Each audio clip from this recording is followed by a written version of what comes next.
Good evening, everybody.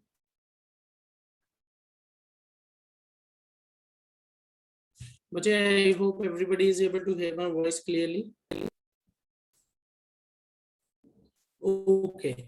But in the previous class we had finished till baking soda. Baking soda तक हमने complete कर लिया था अपना portion. So बच्चे we are only left with a few topics in the chapter.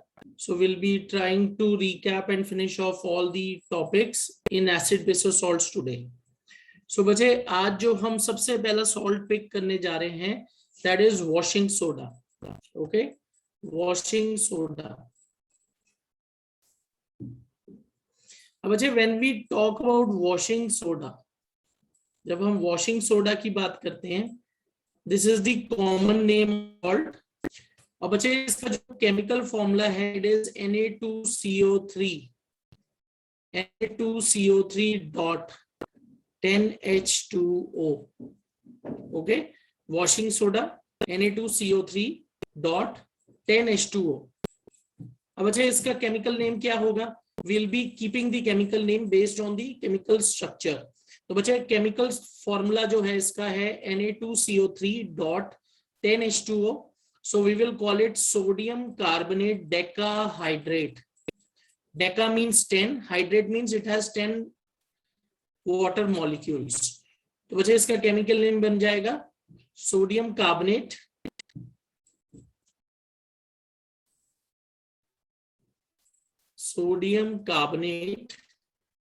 Decahydrate.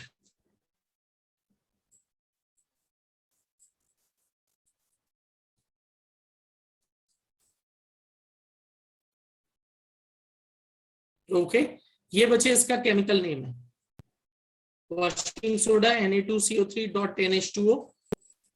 Chemical name है sodium decahydrate. अब बच्चे इसकी प्रिपरेशन कैसे होती है? बच्चे preparation is easy. First of all what we have to do, we have to prepare baking soda. तो हमने बच्चे बेकिंग सोडा की प्रिपरेशन जो है प्रीवियस क्लास में कवर कर ली थी. So first of all what we have to do, सबसे पहले हमें क्या करना है? First is preparation of baking soda. जो हमने बच्चे 3 steps preparation of baking soda में किए थे, उन स्टेप से हम बेकिंग सोडा बनाएंगे. Preparation of baking soda.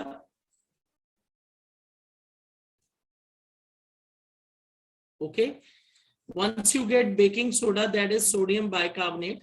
उसके बाद नेक्स्ट स्टेप हम क्या करेंगे? What is the next step?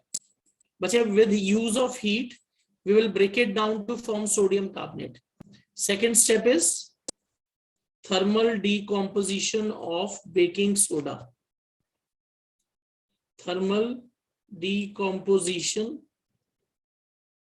of baking soda.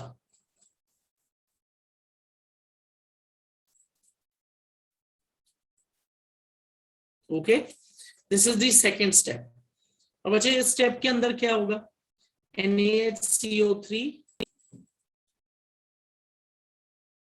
NaHCO3 baking soda, इसको हमें बच्चे क्या करना है? हीट करना है. And once you heated you will get sodium carbonate plus water plus CO2. Okay, we will get sodium carbonate plus water plus CO2. अब बच्चे सोडियम कार्बोनेट को कॉमन अगर हम कोई नेम देना चाहते हैं, it is also known as soda ash. Sodium carbonate is also commonly known as soda ash. अब बच्चे once you obtain sodium carbonate और soda ash, third step में हम क्या करेंगे? We will mix it with water. Third step is crystallization of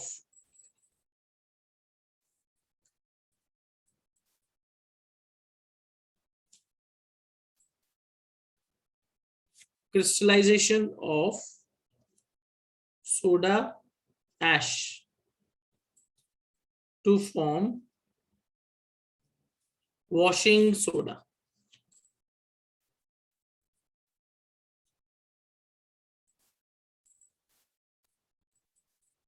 Okay, this is the third step. अब अच्छा, soda ash जो हमें मिलेगा इसको वाटर में डालेंगे और उसके बाद इसके क्रिस्टल्स ऑब्टेन करेंगे। तो sodium carbonate Na2CO3, sodium carbonate plus water. तो बच्चे इसमें हम क्या करेंगे, we will mix it in water 10H2O, और इसमें जब हम आप इसको मिक्स करेंगे आपको इसमें क्रिस्टल्स मिलेंगे, sodium carbonate dot 10H2O। So बच्चे this is how washing soda is formed. Alright, तो वॉशिंग सोडा जो है वो कैसे बनेगा, आपने सोडियम कार्बोनेट को वाटर में मिक्स कर देना है and it is going to form Na2CO3 dot 10H2O which is washing soda. अब इसके कुछ कॉमन यूजेस हैं। As the name is suggesting, it is used for washing purposes. अब वॉशिंग में सोप्स और डिटर्जेंट्स बनते हैं, लॉन्ड्री पर्पसेस के लिए यूज हो रहा है। ओके, तो what are its common uses? First is used in preparation of soap and detergents.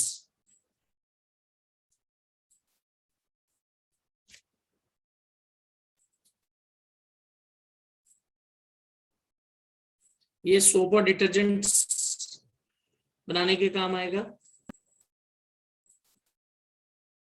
Okay, laundry purpose, washing purposes के लिए इसको यूज किया जाता है।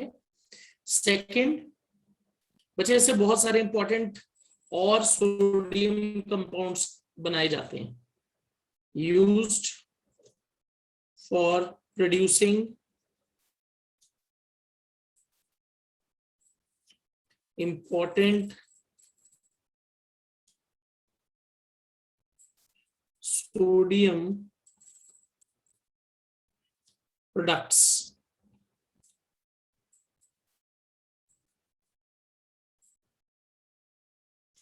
such as borax. ओके, उसके बाद बच्चे इसको पेपर इंडस्ट्री और ग्लास इंडस्ट्री में भी यूज किया जाता है, also used in paper industry and glass industry.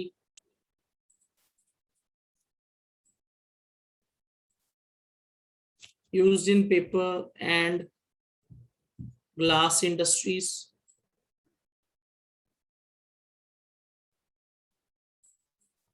Okay, and the fourth very important use, it is used to treat hard water. It is used to treat hard water.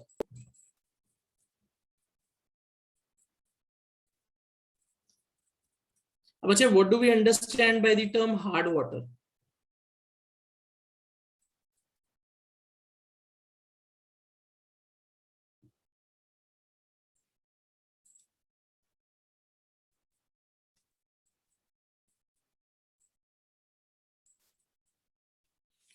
Abachya, what do we understand by the term cleansing? Cleansing agent का क्या मतलब है बच्चे? Cleansing agent का मतलब है इसको साफ करने के लिए यूज किया जा रहा है, क्लीनिंग पर्पस, कपड़े धोने के लिए, for cleaning. Alright, so when you talk about hard water, बच्चे what is hard water? This is water which contains dissolved salts of calcium and magnesium. और बच्चे जिस वाटर में कैल्शियम और मैग्नीशियम डिसॉल्व होता है उसमें सोप वर्क नहीं करता, उसमें साबुन काम नहीं करेगा, एंड उस पानी के अंदर सोप की वेस्टेज होती है। तो बच्चे for treatment of hot water we use washing soda. Okay, so what is hard water? This water contains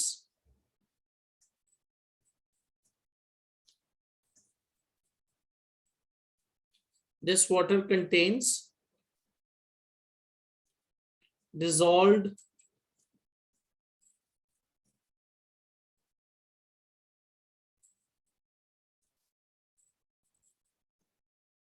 calcium and magnesium salts which lead to wastage of soap. इस ऐसा पानी बचे जिसमें कैल्शियम और मैग्नीशियम के सॉल्ट्स होते हैं, particularly chlorides and sulfates.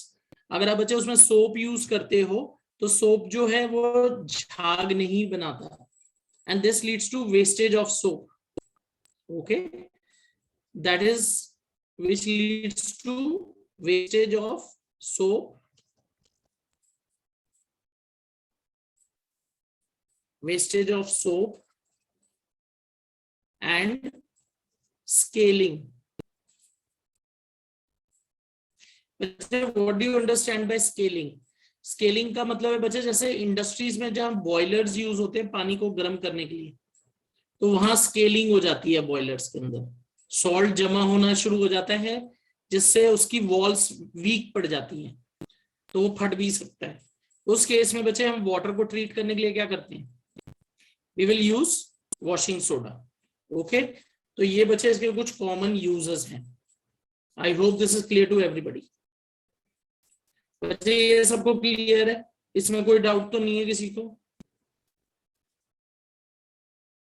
Alright, चलो अब बच्चे we will move on to the next, we'll move on to the next compound, that is plaster of Paris. Plaster of Paris, इसको बच्चे कॉमनली हम पीओपी भी बोल देते हैं। बच्चे it is for obvious reasons. सबसे पहले बच्चे पेरिस में इसकी यूसेज शुरू हुई थी, सबसे ज्यादा उसको वहीं यूज किया गया था इनिशियली, इसलिए हम इसको कॉमनली क्या कहते हैं, प्लास्टर ऑफ पेरिस। और बच्चे इसका फॉर्मूला क्या है, CaSO4 डॉट हाफ H2O। और बच्चे इसका केमिकल नेम क्या होगा, according to water molecule it will be known as calcium sulfate।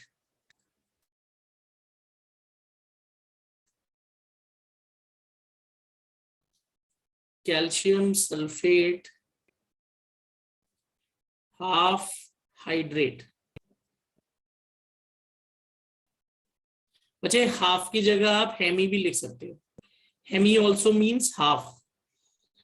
तो बच्चे it's chemical name is calcium sulphate hydrate और हेमी हाइड्रेट। और बच्चे पीओपी प्लास्टर ऑफ पेरिस इसका कॉमन नेम क्यों रखा गया, क्योंकि पेरिस में ही इसका सबसे पहले यूसेज है, रिकॉर्डेड हिस्ट्री में पेरिस में ही ये सबसे ज्यादा यूज हुआ है इनिशियली, इसलिए हम इसको कॉमनली क्या कहते हैं, प्लास्टर ऑफ पेरिस। अब बच्चे इसकी प्रिपरेशन कैसे होती है? ओके बच्चे, before going on to preparation, यहाँ एक बहुत इंपॉर्टेंट पॉइंट है जो मैं क्लियर करना चाहता हूँ। हम बच्चे प्लास्टर ऑफ पेरिस का केमिकल फॉर्मूला लिखते हैं CaSO4 dot half H2O।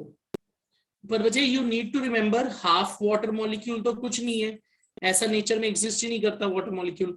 Actually क्या होता है, this half water molecule is shared between to calcium sulphate molecules.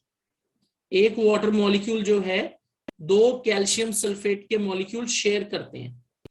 तो बच्चे जब हमने एम्पिरिकली इसका फॉर्मूला लिखना होता है तो हम कैसे लिख देते हैं, क्योंकि एक वाटर मॉलिक्यूल दो के बीच में बॉन्डेड है तो हम लिख देते हैं CaSO4 हाफ H2O। पर आपको आप ये नहीं सोचेंगे कि आधा मॉलिक्यूल होता है CaSO4 के अंदर, हाफ वाटर मॉलिक्यूल जैसा कुछ नहीं है। Okay, you need to remember one water molecule is shared between two CaSO4। ओके, ये तो हम इसको एक एम्पिरिकल वो कैलकुलेशंस करने के लिए हम क्या लिख देते हैं, क्योंकि एक मॉलिक्यूल शेयर होता है इसलिए उसको हाफ लिख देते हैं। ठीक है, इज दैट क्लियर एवरीबॉडी? क्यों हम हाफ लिख रहे हैं, ये एक्सप्लेनेशन बच्चे आपको एनसीईआरटी की बुक में भी दी गई है। Okay, we should not think कि हाफ वाटर मॉलिक्यूल एग्जिस्ट कर रहा है, इट इज जस्ट दैट कि एक वाटर मॉलिक्यूल दो के बीच में शेड है, इसलिए हम हाफ लिख रहे हैं। ऑलराइट, चलो लेट्स मूव ऑन। अब बच्चे इसकी प्रेपरेशन बहुत इजी है। आपको क्या करना है, जिप्सम लेना है। Preparation, how will we prepare it? Preparation कैसे है, आपको जिप्सम लेना है। बच्चे जिप्सम क्या है, CaSO4 dot 2H2O, common name is gypsum. अब बच्चे इसका केमिकल नेम क्या लिखेंगे हम, chemical name is calcium sulphate dihydrate. Chemical name is calcium sulphate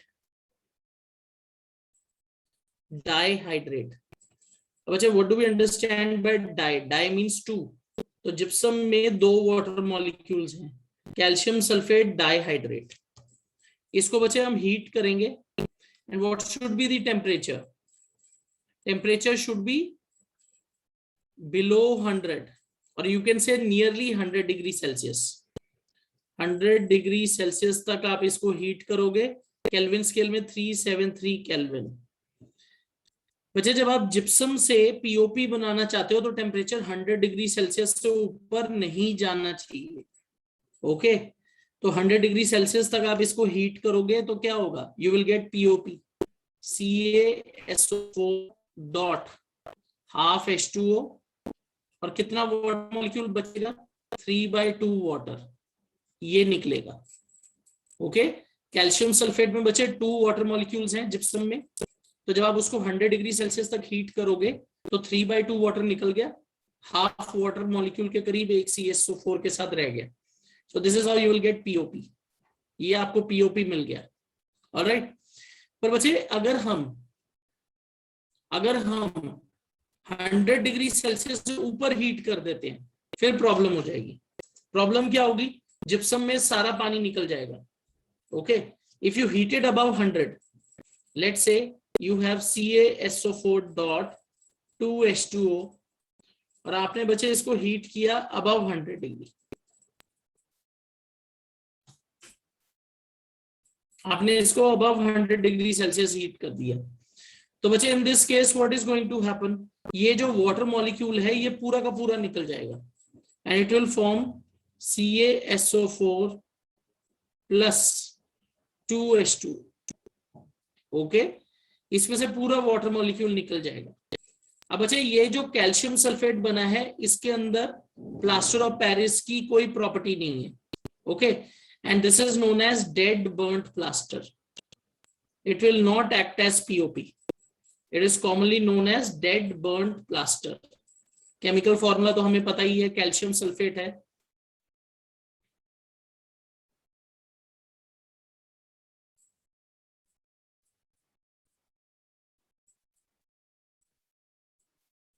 okay, तो बच्चे जब अगर हम कैल्शियम सल्फेट 2H2O डाइहाइड्रेट को 100 डिग्री सेल्सियस से ऊपर हीट करेंगे तो वो सारा का सारा पानी लूज कर जाएगा and if this happens you will gate calcium sulphate, not plaster of Paris. और बच्चे ये जो डेड बर्न्ट प्लास्टर जिसको हम कॉमनली कह रहे हैं, इसके अंदर प्लास्टर ऑफ पेरिस का कोई प्रॉपर्टी नहीं होगी, तो it is of no use. So that is the reason this is a precaution. We should never heat it above 100 degree Celsius. ठीक है, अब अच्छा बात करते हैं इसकी यूज की। हम इसको यूज कैसे करते हैं? अब अच्छा when you talk about its usage, what we do is we will take plaster of Paris POP और इसके अंदर हम वाटर मिक्स करेंगे। तो बच्चे जब आप वाटर मिक्स करोगे तो जो इसकी प्रिपरेशन की रिएक्शन है वो रिवर्स हो जाती है and you will get gypsum. Gypsum is very hard. So बच्चे this powder plaster of Paris is used for various purposes. इसको हम स्टैच्यू बनाने के लिए यूज करते हैं, मॉडल्स बनाने के लिए यूज करेंगे, टॉयज बनाने के लिए यूज करेंगे। ठीक है, because of its unique property, क्योंकि जब ये पानी के साथ मिक्स होगा ये बिल्कुल हार्ड हो जाता है। Okay, so how do we use it? इसको हम कैसे यूज करते हैं? इसके यूजर्स क्या हैं? Number 1, it is used for making statues, for making statues, toys, models, etc. Okay, उसके बाद बच्चे इसको और कहाँ यूज करते हैं? It is use for making fall ceilings. बच्चे फॉल सीलिंग आई होप सबको पता होगी, वो जो हम रूफ के ऊपर डिजाइन बनवा लेते हैं, तो फॉल सीलिंग बनवाने के काम आता है ये, use for making fall ceilings.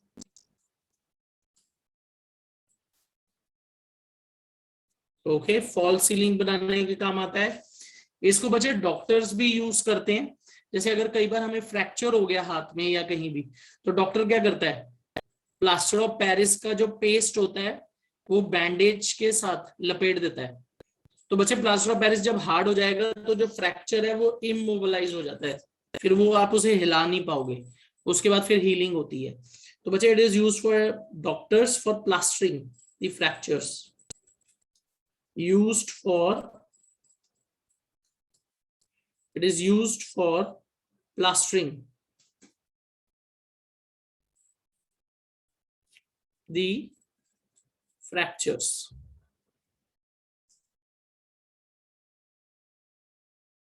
Okay, इसको बच्चे फ्रैक्चर्स को प्लास्टर करने के लिए भी यूज किया जाएगा। अब बच्चे ये जो मैंने सारे यूजर्स लिखे हैं ये हम यूज कैसे कर रहे हैं? बच्चे we will take plaster of Paris और उसके अंदर वाटर मिक्स करते हैं according to requirement.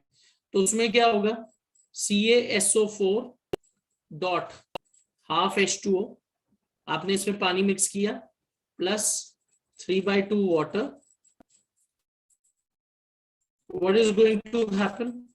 It is going to form CaSO4 dot 2H2O plus heat। तो बच्चे ये चीज आपको याद रखनी है, जब हम प्लास्टर ऑफ पेरिस बनाते हैं तो बच्चे जिप्सम को हीट करते हैं तब प्लास्टर ऑफ पेरिस बनता है।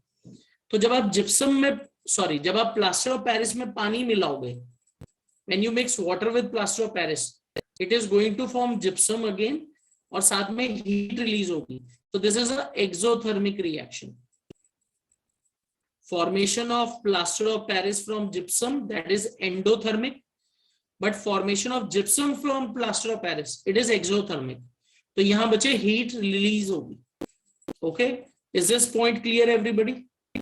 अगर मैं प्लास्टर ऑफ पेरिस में वाटर मिक्स करता हूं तो वो कन्वर्ट हो जाएगा जिप्सम में, and when it gets converted to gypsum it is going to release heat, so this is exothermic.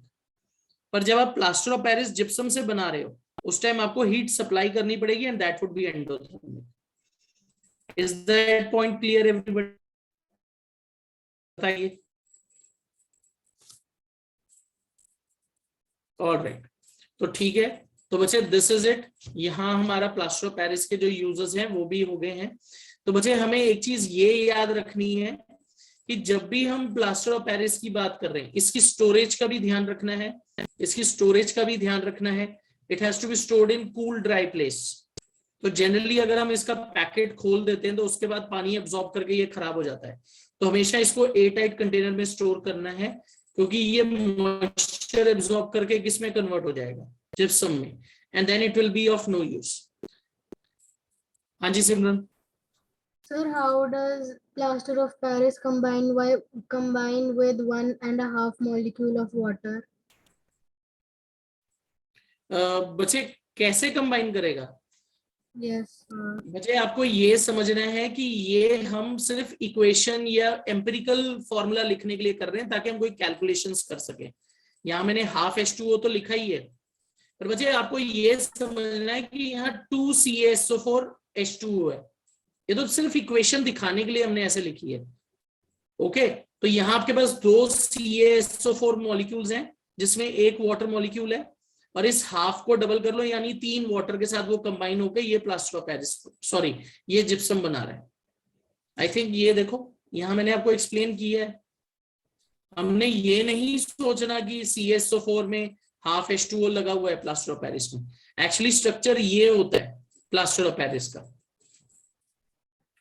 2 molecules के बीच में एक वाटर मॉलिक्यूल शेड है। ओके, पर एक के साथ शो करने के लिए हम हाफ लिख देते हैं उसको। Is it clear? Yes, sir.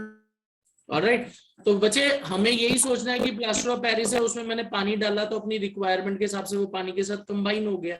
पर जब हम एक के साथ शो कर रहे हैं तो मुझे एक मॉलिक्यूल के हिसाब से शो करना है ना कि वो कितने मॉलिक्यूल ले रहा है, तो वो 1.5 लेगा। Is it clear? Yes, sir. और ठीक है, तो बच्चे ये हमारी प्लास्टर ऑफ पेरिस की यूसेज है। ओके, अब बच्चे we are moving on to the last topic of the chapter, that is hydrated salts. अब बच्चे when you talk about hydrated salts, कितने एग्जाम्पल तो में हम अभी तक कर भी चुके हैं। Washing soda, plaster of Paris, gypsum, these are all examples of hydrated salts। तो हाइड्रेटेड सॉल्ट्स क्या होते हैं? These are salts,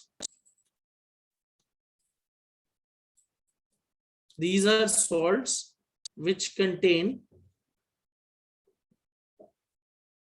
these are salts which contain loosely bonded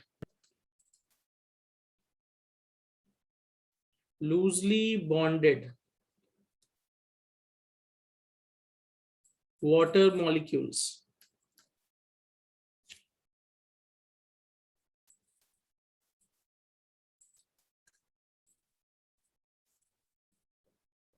These are salts which contain loosely bonded water molecules. Okay. अब बच्चे ये जो loosely bonded water molecule, इसको हम क्या कहते हैं? Water of crystallisation, known as water of crystallisation.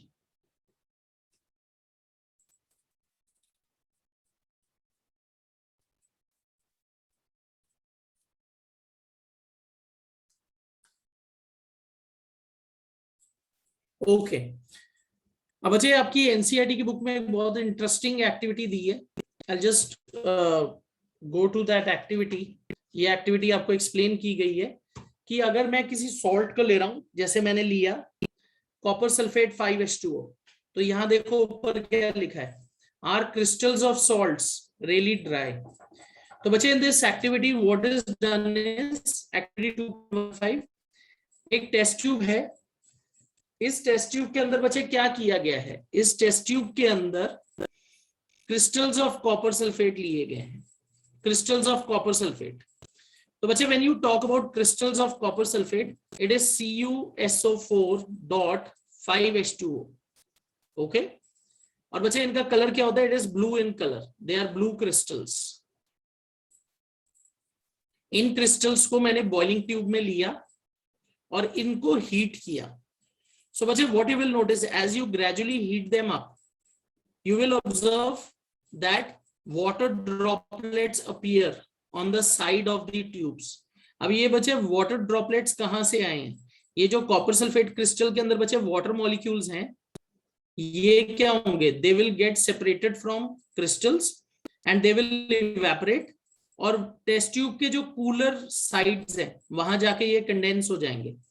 और बच्चे आपके जो ये कॉपर सल्फेट क्रिस्टल है, they will turn into white powder. Okay, white powder of copper sulphate. जब बच्चे पूरा व्हाइट पाउडर बन जाएगा, turn off the heat and wait for some time. उसके बाद आप क्या करोगे? इस कॉपर सल्फेट पाउडर में अगर बच्चे आप 2-3 ड्रॉप पानी के डालोगे, तो बच्चे आपका जो व्हाइट पाउडर है वो दोबारा ब्लू क्रिस्टल्स में कन्वर्ट हो जाएगा. तो यहाँ बच्चे एक बहुत सिंपल सा लॉजिक है. अगर आप कोई भी हाइड्रेटेड सॉल्ट देख रहे हो, उसके जो क्रिस्टल फॉर्मेशन है, it is due to loosely bonded water molecules. और उस पाउडर में अगर आप दोबारा पानी डालोगे, once you are heated it up, उसमें दोबारा पानी डालोगे, तो पानी दोबारा कंबाइन होकर उसे क्रिस्टल में कन्वर्ट कर देता है. Alright, so I am just going to write this equation for you.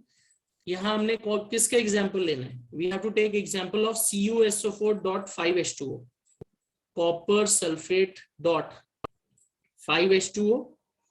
अब अच्छा, these are blue crystals.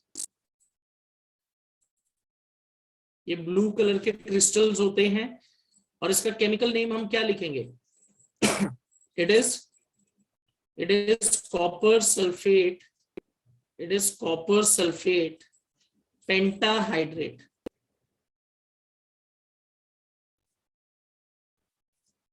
Copper sulphate pentahydrate. बच्चे what do you understand by pentahydrate? 5H2O, copper sulphate pentahydrate. तो हमें बच्चे क्या करना है? What we have to do, हम इसको हीट करेंगे, और जब आप इसको हीट करोगे, it will get converted into CuSO4 plus 5H2O. Okay. और बच्चे ये जो कॉपर सल्फेट है, okay, this copper sulphate formed is white powder. तो बच्चे you need to understand blue crystals जो आपको मिल रहे हैं वो कैसे मिले? जब उसके अंदर वाटर अटैच्ड है. अगर आप वो वाटर मॉलिक्यूल्स हटा दो, तो it will get converted into powder form. Okay, अब बच्चे अगर मैं इस कॉपर सल्फेट के अंदर पानी ऐड कर दूं, जो मेरा ये व्हाइट पाउडर है, अगर आप इसमें पानी ऐड करो 5H2O, so what is going to happen? It is going to again get converted into crystals. ये वापस क्रिस्टल में कन्वर्ट हो जाएगा, CuSO4 डॉट 5H2O। आपको ये वाटर क्रिस्टल दोबारा मिलेंगे, sorry not water crystal, copper sulphate के क्रिस्टल दोबारा मिल जाएंगे। तो बच्चा this white powder it will again get converted into blue crystals. Okay, ये दोबारा ब्लू क्रिस्टल में कन्वर्ट हो जाएगा।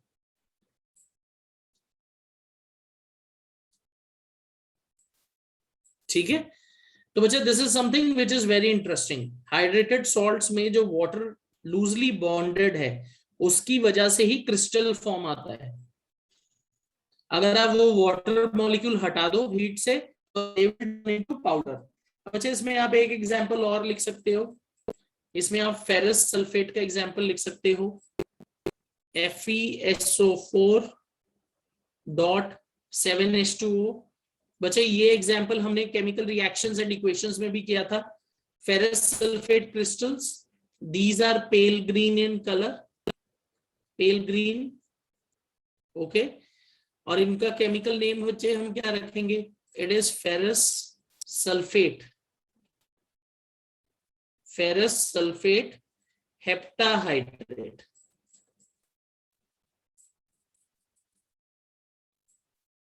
Okay, ferrous sulfate heptahydrate and they are pale green crystals, हल्का ग्रीन कलर होता है इनका। ओके, अब बच्चे आपने इसको हीट किया, they are going to get converted into FeSO4 ferrous sulfate plus 7H2O। और बच्चे ये जो व्हाइट पाउडर, सॉरी ये जो पाउडर बना है इसका कलर क्या होगा? इसका कलर क्या होगा? इसका कलर होगा बच्चे, it would be dirty white. इसका कलर क्या होगा? Dirty white powder. ये बच्चे मैंने आपको इक्वेशन लिखवाई है केमिकल रिएक्शन इक्वेशन में भी, डर्टी व्हाइट पाउडर। और बच्चे अगर आप इसको हीट करते जाओगे, अगर आप इसको फर्दर हीट करते जाओगे, ओके, जब आप इसको फर्दर हीट करोगे तो what is going to happen? On further heating, ferrous sulfate is going to decompose. It is going to form Fe2O3, SO2, SO3। ये इक्वेशन हमने थर्मल डिकम्पोजिशन में लिखी थी, यहाँ आप 2 डालिए। और बच्चे this ferric oxide form is reddish brown in colour, reddish brown. और बच्चे ये जो 2 गैसेस है SO2, SO3, these are toxic gases, alright? तो ये बच्चे हमने केमिकल रिएक्शन इक्वेशन में लिखी हुई है इक्वेशन, alright? अब बच्चे बात आती है कि कलर्स कैसे याद रखेंगे। बेटा देखो, आपके लेवल पे इक्वेशंस बहुत ज्यादा नहीं है, थोड़ी इक्वेशंस है, तो कलर्स तो याद रखने पड़ेंगे। जितनी बार आप इनको रिपीट करोगे, जितनी बार आप लिख के देखोगे, आपको याद हो जाएगा। Alright, at your level equations are very less, बहुत ज्यादा इक्वेशंस नहीं है, कलर्स थोड़े बहुत ही जगहों पे याद रखने हैं।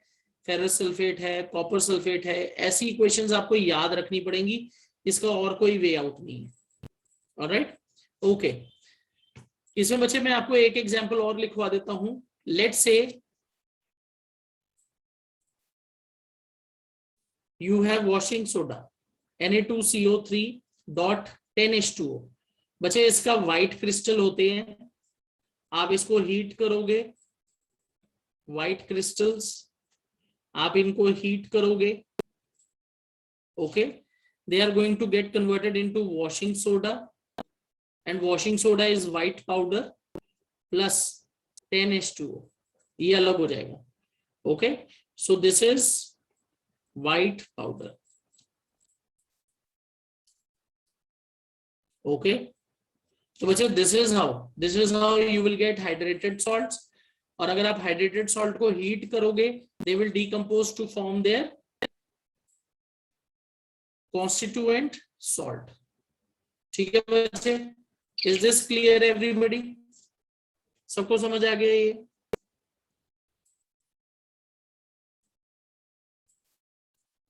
ऑलराइट, ठीक है। तो बच्चे यहाँ आपका जो चैप्टर है that is over, that is done, we are through. आपके यही कुछ कॉमन एग्जांपल थे हाइड्रेटेड सॉल्ट्स के, प्लास्टर ऑफ पेरिस हम कर चुके हैं। यहाँ बच्चे आपका चैप्टर जो है वो खत्म हो गया है, ठीक है, वी आर थ्रू।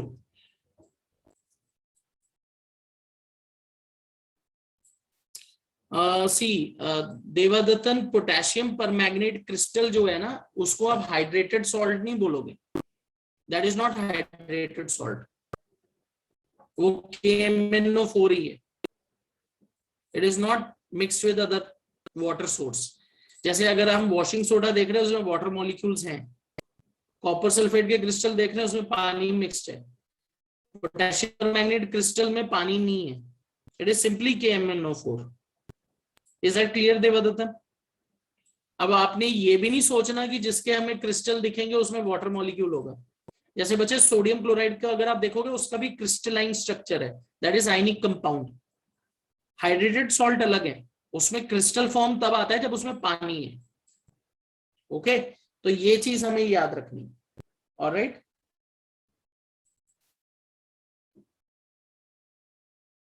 ओके, तो बच्चे यहाँ हमारा जो चैप्टर है वो खत्म हो गया है, we are through with acid bases and salts. बच्चे I would just like to ask you one thing, क्या आप लोगों का केमिस्ट्री में स्कूल में carbon and its compound start हो गया है? It is a very small chapter, छोटा सा ही चैप्टर है सिलेबस के अकॉर्डिंग, तो अभी स्टार्ट नहीं हुआ है। ओके, तो कुछ बच्चे बोल रहे हैं कि स्टार्ट हो गया है। Alright, Alok has put a cross. Okay. Okay. So बच्चे टर्म 1 का तो हमारा आई थिंक केमिस्ट्री सारा सिलेबस खत्म हो चुका है, फिजिक्स भी we have already done, bio में सिर्फ लाइव प्रोसेस आना है वो भी हमारा खत्म हो चुका है। I think as we had discussed earlier, हमें रिवीजन इसलिए हमने शुरू की थी क्योंकि टर्म 1 हमारे बहुत पास आ रहा है। नवंबर में आपका टर्म 1 होगा एंड आई थिंक सितंबर में आपके पीरियोडिक टेस्ट भी होंगे एक बार। So that is the reason we had started up with revision. तो we have already completed acid bases and salts which is a very big chapter in chemistry portion. Chemistry का हमने बहुत बड़ा chapter खत्म कर लिया। ऑलराइट, अगर आप कहोगे तो I will begin up with carbon and its compounds. Okay, we can begin up with carbon and its compounds from Wednesday, पर वहां हमें 2 से 3 दिन लगेंगे and will be able to finish that off. Okay,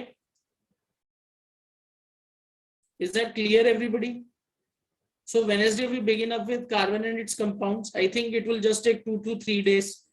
उसमें ज्यादा टाइम नहीं लगेगा, छोटा सा ही चैप्टर है, उसमें हमें ज्यादा डिटेल नहीं है, बहुत सारा सिलेबस उसका पोर्शन हट चुका है। So on Wednesday we beginning up with carbon and its compounds. Okay, तो 2 से 3 दिन में वो खत्म हो जाएगा। So केमिस्ट्री के हमारे 4 चैप्टर हो जाएंगे and then we'll be only left with periodic classification. But बच्चे before term 1 we will not be beginning up with periodic classification because then I feel हमारा जो term 1 से focus है वो हट जाएगा, क्योंकि periodic classification पूरा चैप्टर आपको करना है, ट्रेंड्स वगैरह सब कुछ है। So उसके फिर हमें बायो में लाइट प्रोसेस भी रिवाइज करना है एक बार सारा, then we have to go through physics again, reflection revision करनी है, उसके टेस्ट लेने हैं, तो we will require some time. तो इस वीक में सिर्फ हम 2 दिन ही डिवोट कर पाएंगे कार्बन एंड इट्स कंपाउंड्स को। उसके बाद बच्चे हमें रिवीजन स्टार्ट ही रखनी है, we can not be shifting because in a week we have only 3 classes, so we have to think in that manner also कि हमें रिवीजन करके उसके टेस्ट भी करने हैं and then we have to solve some sample papers, do assertion reasons, case studies, so it will take some time. अगर आप पूरा हिसाब लगाओ तो सितंबर एंड अक्टूबर, okay, about 12 classes in a month, so we will have only about 25 to 26 classes till November, so we have to go through the complete syllabus of term 1 once again, so that would be a lot of pressure। तो हमें कोशिश ये करनी है कि हम, जैसे अब देखो आप अगर एसिड बेसिस सॉल्ट्स को देखो जब हमने अब ये रिवीजन करी है तो it is as good as new. जैसे मैंने जितना टाइम पहले लगाया था आपको ऐसा लगेगा कि सर ने 4 क्लासेस में करा दिया, पर बच्चे उतना ही एफर्ट लगता है। 4 डेज में आपको एक बड़ा चैप्टर कराना है तो that means it will require that much effort only. Okay, तो हमें वो भी सोचना है, पूरा थॉरो रिवीजन होगी and then we go on to the test. चलो, so Wednesday we start up with carbon and its compounds. All right, okay. Simran C, pH का जो फॉर्मूला है -log H plus ions. Okay, आपको बचे इसको mathematically solve करने के लिए तो ये कुछ भी नहीं आने वाला। आप इसको एक चीज ये याद रखो, लॉग का ये फायदा होता है कि अगर कंसंट्रेशन बहुत छोटी भी हो जाए तब भी आप इसकी वैल्यू लॉगरिथम से निकाल सकते हो। This is the reason in pH log is used. For example, if I give you the value 10 raised to power minus 0.5, तो बच्चे इसकी वैल्यू कैसे कैलकुलेट करोगे? मुश्किल होएगी ना, बट विद लॉगरिथम्स हम ये वैल्यू कैलकुलेट कर सकते हैं। If there is a question like 10 raised to power minus 1.3, इसकी वैल्यू कैसे निकालेंगे? अब नॉर्मल तो हम कर लेते हैं 10 raised to power -2, 10 raised to power -5, हमें पता है इसे डेसिमल में कन्वर्ट करके निकाल लेंगे। पर बच्चे 10 raised to power -1.3 ये वैल्यू कैसे निकलेगी? यहाँ लॉग यूजफुल है। तो ये कॉन्सेप्ट जो है आपको +1 में आएगा बच्चे। अगर आप साइंस लोगे, मैथमेटिक्स लोगे तो लॉगरिथम की पूरी मैथमेटिक्स में यूनिट्स है, then will be able to explain its usage. At class 10th level आपको मैथमेटिकली कुछ भी सॉल्व करने के लिए नहीं आ रहा, तो एक चीज ये याद रखनी है। देन मैंने आपको एक सिंपल सा फॉर्मूला समझाया था। Yes Akriti, it is very much possible, different substances having same pH value, it is possible, it is absolutely possible for different substances to have same pH value, बिल्कुल पॉसिबल है। Dilution उनकी change कर दो, same pH आ जाएगा, आ सकता है। Okay, is it clear everybody? मैंने आपको एक सिंपल सा फॉर्मूला समझाया था। अगर आपको कभी भी pH की वैल्यू दी है और उससे आपको बोला जा रहा है कि हाइड्रोजन आयन कंसंट्रेशन निकाल लो, तो आपको क्या करना है? 10 raised to power minus pH. I hope you remember that formula. ये फॉर्मूला मैंने आपको समझाया था। I just give you a simple instance. Let's say आपके पास एक सब्सटेंस है जिसका pH आपको दिया हुआ है 5। वैसे तो ये क्वेश्चन बोर्ड में आने के बहुत कम चांसेस हैं, फिर भी आई होप आप में से कुछ बच्चे जो हैं वो NTSC की तैयारी कर रहे होंगे, ओलंपियाड्स, तो उनके लिए ये बहुत यूजफुल है। लेट्स से आपके पास pH 5 है, आपको बोला जा रहा है calculate concentration of H plus ions, तो बहुत इजी है, आप ये फॉर्मूला यूज करो। इसमें लॉग टेबल आपको यूज करने की जरूरत भी नहीं पड़ेगी। 10 raised to power minus pH, तो बच्चे what would be our concentration of H plus ions in this case would be 10 raised to power -5 mole per liter। ये आपकी हाइड्रोजन आयन कंसंट्रेशन बन गई। अगर बच्चे आपको बोला गया है कि pH 5 है, OH माइनस आयन कंसंट्रेशन निकालो, तो बच्चे always remember H plus ion concentration plus OH minus ion concentration, that is always equal to 10 raised to power -14. Okay, H plus ion concentration and OH minus ion concentration, इन दोनों को total करोगे 10 raised to power -14 आना चाहिए। Okay, तो हम बचे, अगर मैं इस हिसाब से देखूं, if I see it from this way, तो मेरे पास H plus है, H प्लस दिया हुआ है बच्चे मुझे 10 raised to power -5। Okay, 10 raised to power -5 दिया हुआ है, तो मेरी OH माइनस आयन कंसंट्रेशन कितनी हो जाएगी? It would be equal to 10 raised to power -14। ठीक है, जस्ट आपको ये याद रखना है कि H प्लस और OH माइनस आयन कंसंट्रेशन, अगर हम इनको दोनों को just a moment, it would be 10 it would be, देखो हम इसको ऐसे लिखते हैं, मैंने गलत लिख दिया था, pH plus POH it is always equal to 10 raised to power -14. Okay, तो बच्चे इसका क्या मतलब है? इसका मतलब है कि जो भी आपकी हाइड्रोजन आयन कंसेंट्रेशन है उसको अगर आप OH माइनस आयन कंसेंट्रेशन के साथ एड अप करोगे तो it should be 10 raised to power -14. तो अगर आपका pH हो गया let's say 10 raised to power -5, okay, alright, तो POH हमारा कितना होगा? Let's say my POH value, okay, अगर सॉरी मेरा pH है 5, मेरा pH है 5, okay, I will not put it as this, let me put this as 14. okay, let's keep it simple. POH, अच्छा POH का क्या मतलब है? सोल्यूशन में OH माइनस आयन की कंसेंट्रेशन कितनी है? तो this would be equal to 14, this would be equal to 14, alright. तो मतलब POH क्या है? POH of this solution is 14 minus 5, that's equal to 9. तो बचे OH minus ion concentration will be equal to 10 raised to power minus POH. तो OH minus here it would be equal to 10 raised to power minus 9 mole per liter. Okay, ऐसे मैं क्या कर सकता हूं? अगर मुझे pH दिया हुआ है तो मैं pH से OH minus ion की concentration भी निकाल सकता हूं सोल्यूशन में. I have to simply remember pH of a solution plus POH of solution is equal to 14. तो मैं pH से क्या करूंगा? इस फॉर्मूला के अकॉर्डिंग POH निकालूंगा और जैसे मैंने concentration of H plus ion निकाली है वैसे ही concentration of OH minus ion निकालूंगा. ओके, अगर आपको कंसंट्रेशन के हिसाब से देखना है then you will have to multiply, that is known as ionic product of water, इसलिए मैंने पहले गलत लिखा था. सी आकृति why only water has 7 pH value, इसके पीछे आयनिक प्रोडक्ट है. आयनिक product of water is 14.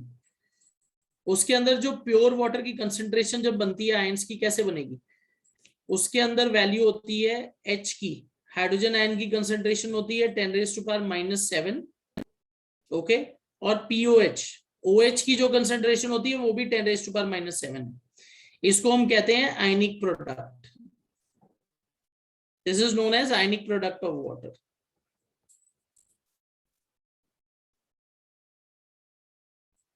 Alright? जब आप वाटर को रूम टेम्परेचर पे आप इसके अंदर आयंस की कंसंट्रेशन देखोगे तो इसमें जो H प्लस आयंस और OH माइनस आयंस बनते हैं उसकी कंसंट्रेशन 10 raised to power -7 होती है. आई थिंक आपको इस तरीके से अगर समझाया जाए, H2O अगर आप इसको रूम टेम्परेचर पे इक्विलिब्रियम के हिसाब से देखो, H plus OH minus ion, बच्चे जो वाटर मॉलिक्यूल है it is going to dissociate to form H plus ions and OH minus ions. तो ये दोनों की कंसंट्रेशन इक्वल बनती है वाटर के डिसोसिएशन पे. This is the reason water is said to be neutral. अब क्लियर है?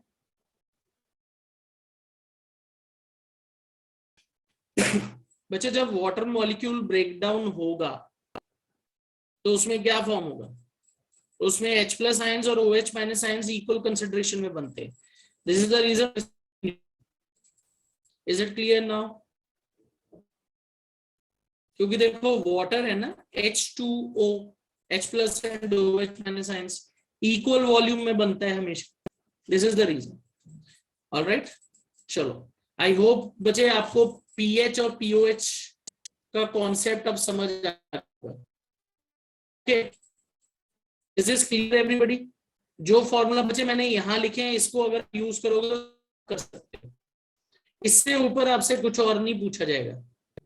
अगर आपको बोलेंगे कि जी हाइड्रोजन कंसंट्रेशन इतना होगा तो हम क्या कर सकते हैं? We will use the formula minus log 10 raised to power minus जो भी वैल्यू दी है हाइड्रोजन आयन कंसंट्रेशन वो देनी है. तो उस हिसाब से पूछा जाएगा.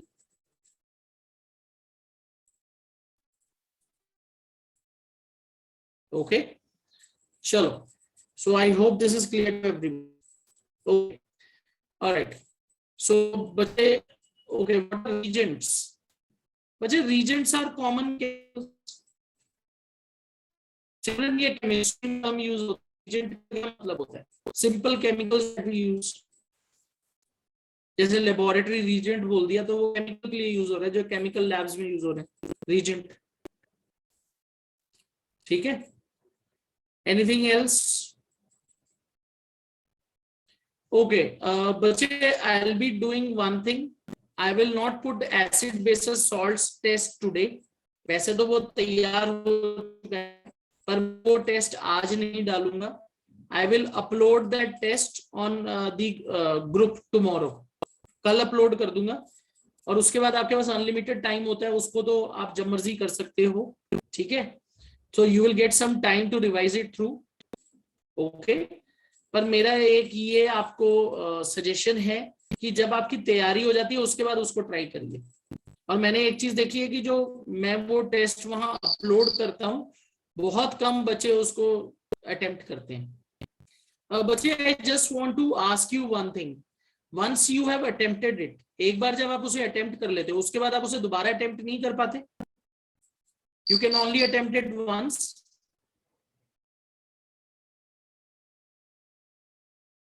Okay, you can only attempt it once and you are able to see the answers.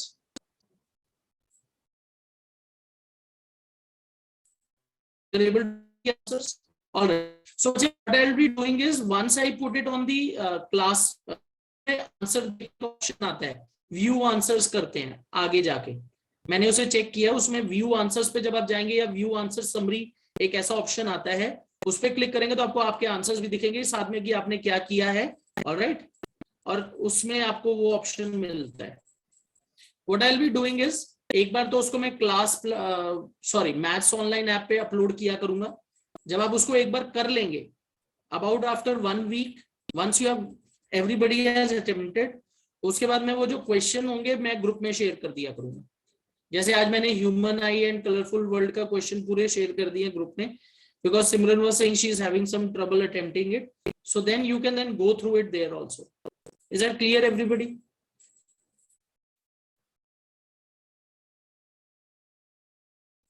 All right, and बच्चे I think next week एक मैं अभी assertion and reason के questions पे work कर रहा हूँ बच्चे। assertion and reason के मैं कुछ questions बना रहा हूँ। I think it will be about 100 questions जो मैं बनाऊंगा। ठीक है, it will take some time, I'll be able to prepare them by end of the week. It would be full term 1 syllabus, जो पूरे term 1 के आपके चैप्टर हैं उसके ऊपर बेस्ड assertion reason questions होंगे। ऑलराइट, तो मैं वो जो है बच्चे वो भी अपलोड करूंगा क्लास प्लस ऐप में, तो वो भी आप आराम से धीरे धीरे करके कर सकते हैं। उनमें से कुछ क्वेश्चंस हम धीरे धीरे फिर क्लास में भी डिस्कशन करेंगे। एक assertion reason आएगा बच्चे, and once we are through with live processes फिर उसका क्वेश्चन आंसर आएगा। ओके, एंड बच्चे I will be today putting up some study material also. एक मेरे पास बच्चे ओसवाल की क्वेश्चन बैंक की पीडीएफ है, दिस फॉर टर्म 1, तो बच्चे वो भी मैं आपके क्लास प्लस ऐप में जो है वो अपलोड करने जा रहा हूँ आज। ठीक है, so there will be a lot of material that will be going on into the class plus app. Alright, and बच्चे नोट्स मैं ग्रुप में भी भेजूंगा और उसमें भी क्लास प्लस ऐप में भी अपलोड कर दूंगा। ठीक है, चलो, I hope this is clear to everybody. All right, bache, I'll be ending the session here. Okay, so on Wednesday we'll be beginning up with carbon and its compounds. I think most probably it will just take 2 days. इससे ज्यादा नहीं लगना चाहिए हमें, क्योंकि फिर उसके बाद हमें लाइव प्रोसेसेस स्टार्ट करना है। We'll be moving ahead to live processes. Bio का जो सबसे बड़ा चैप्टर है उसको कंप्लीट करेंगे। Then we will move to reflection and refraction of light. We will complete all the big chapters of all the 3 portions. उसके बाद metal non metal करने में हमें ज्यादा टाइम नहीं लगेगा। Human and colourful world again a very small portion, उसका test भी हो गया है हमारा, and then chemical reactions and equations. तो इस तरीके से हम प्लान करके रिवीजन खत्म करेंगे। ऑलराइट बच्चे, सी यू ऑल इन द